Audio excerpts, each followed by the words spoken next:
संयुक्त राष्ट्र में भारत के स्थायी प्रतिनिधि राजदूत प्रवतन नेनी हरीश ने शुक्रवार को कहा कि हम सिंधु जल संधि के संबंध में पाकिस्तान के प्रतिनिधिमंडल द्वारा फैलाई जा रही गलत सूचनाओं को जवाब देने के लिए बाध्य हैं।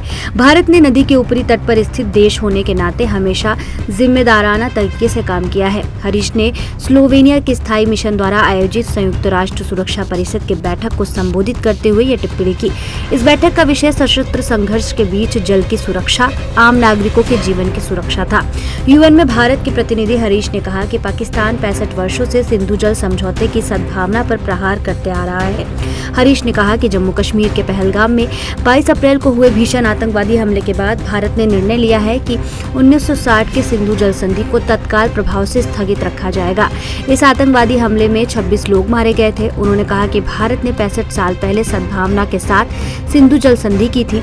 संधि की प्रस्तावना में कहा गया है कि इसे सद्भावना और मैत्री की भावना से किया गया। हरीश ने कहा कि इन 6.5 दशकों के दौरान पाकिस्तान ने भारत पर 3 युद्ध और हजारों आतंकवादी हमले कर संधि की भावना का उल्लंघन किया।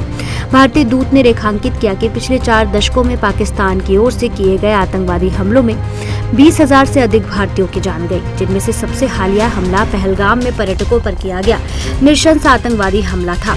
हरीश ने कहा कि भारत ने इस पूरी अवधि में असाधारण धैर्य और उदारता दिखाई है। फिर भी पाकिस्तान द्वारा भारत में प्रायोजित सीमा पर आतंकवाद का उद्देश्य आम नागरिकों के जीवन, धार्मिक सद्भाव और आर्थिक समृद्धि को नुकसान पहुंचाना रहा है। हरीश ने बताया कि भारत ने पिछले 2 साल में कई मौकों पर पाकिस्तान में संधि में संशोधनों पर चर्चा करने के लिए औपचारिक रूप से कहा, लेकिन इस्लामाबाद इससे इनकार करता रहा। उन्होंने कहा, पाकिस्तान का बाधा डालने वाला दृष्टिकोण भारत द्वारा वैध अधिकारियों के पूर्ण उपयोग को रोकता है।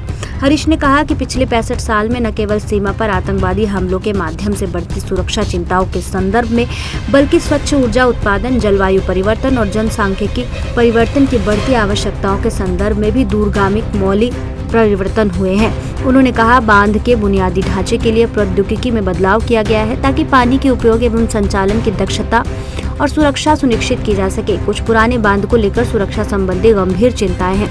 हरीश ने कहा कि पाकिस्तान इस बुनियादी ढांचे में संधि के तहत स्वीकार्य किसी भी बदलाव और प्रावधानों में किसी भी संशोधन को लगातार रोकता रहा है। उन्होंने कहा कि 2021 में आतंकवादियों ने जम्मू कश्मीर में तुलबुल नौवहन परियोजनाओं पर भी हमला किया था। हरीश ने कहा, ये निंदनीय कृत्य हमारी परियोजनाओं और आम नागरिकों के जीवन की सुरक्षा को खतरे में डालते हैं।